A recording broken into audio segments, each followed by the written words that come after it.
টানা কয়েকদিনের ভারী বর্ষণ আর পাহাড়ি ঢলে দেশের বিভিন্ন এলাকায় বন্যা পরিস্থিতির ধীরে ধীরে উন্নতি হচ্ছে। পাহাড়ি জেলা বান্দরবান সহ অনেক এলাকায় পানি নেমে যাওয়ায় আশ্রয় কেন্দ্র ছেড়ে ঘরে ফিরতে শুরু করেছেন দুর্গত মানুষ। তবে এই স্বস্তির মধ্যেই নতুন করে দেখা দিয়েছে আরেক সংকট, জলাবদ্ধতা।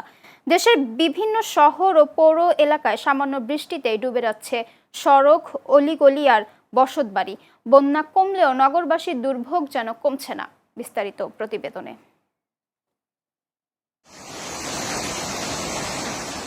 টানা বৃষ্টি আর পাহাড়ি ঢলে দেশের ৭ জেলায় দেখা দেয়া বন্যা পরিস্থিতির উন্নতি হচ্ছে। ধীরে ধীরে কমছে নদীর পানি। বান্দরবান, খাগড়াছড়ি, রাঙামাটি, কক্সবাজার, চট্টগ্রাম, মৌলভীবাজার ও হবিগঞ্জের বিভিন্ন এলাকার বানভাসী মানুষ ফিরতে শুরু করেছেন স্বাভাবিক জীবনে। আশ্রয়কেন্দ্র ছেড়ে বাড়ি ফিরছেন অনেক পরিবার। ক্ষতিগ্রস্ত পরিবার আমরা অ্যাসেসমেন্ট করে যতটুকু পেয়েছি সেটি হচ্ছে ৬,০৯,৪১১টি। এখানে মৃত্যুবরণ হয়েছে ৫৪ জন, তার বেশিরভাগে পাহাড়ি ধসের মধ্যে মৃত্যুবরণ করেছে। টানা কয়েকদিনের ভারী বর্ষণে বন্যা ও পাহাড় ধসে সারা দেশে প্রাণ হারিয়েছেন ৫৪ জন। ক্ষতিগ্রস্ত মানুষের সংখ্যা ৬ লাখেরও বেশি।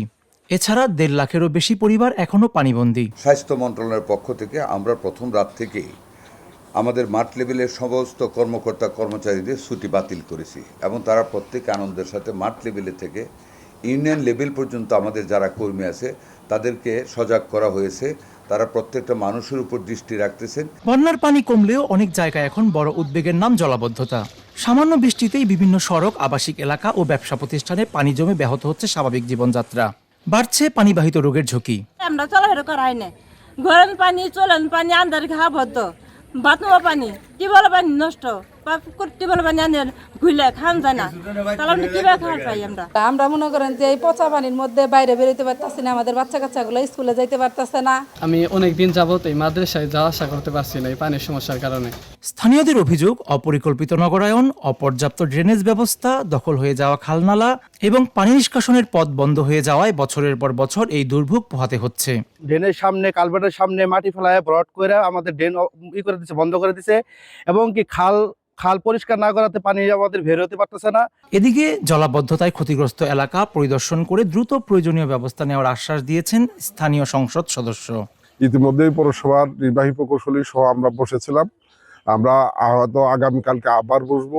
এই যে এলাকায় মানুষের যে দুর্ভোগ, এটা নিঃসন্দেহে আসলে কষ্টের বিষয়। তো এটা স্থায়ী সমাধানের উদ্যোগ নেওয়া দরকার। নগর পরিকল্পনাবিদদের মতে শুধু ড্রেন নির্মাণ নয়, প্রাকৃতিক খাল, জলাধার ও পানি প্রবাহের পথ সংরক্ষণ, আধুনিক ড্রেনেজ ব্যবস্থা এবং পরিকল্পিত নগরায়ন নিশ্চিত করলেই কেবল জলাবদ্ধতার স্থায়ী সমাধান সম্ভব। মিঠুন সরকার, চ্যানেল এস, ঢাকা।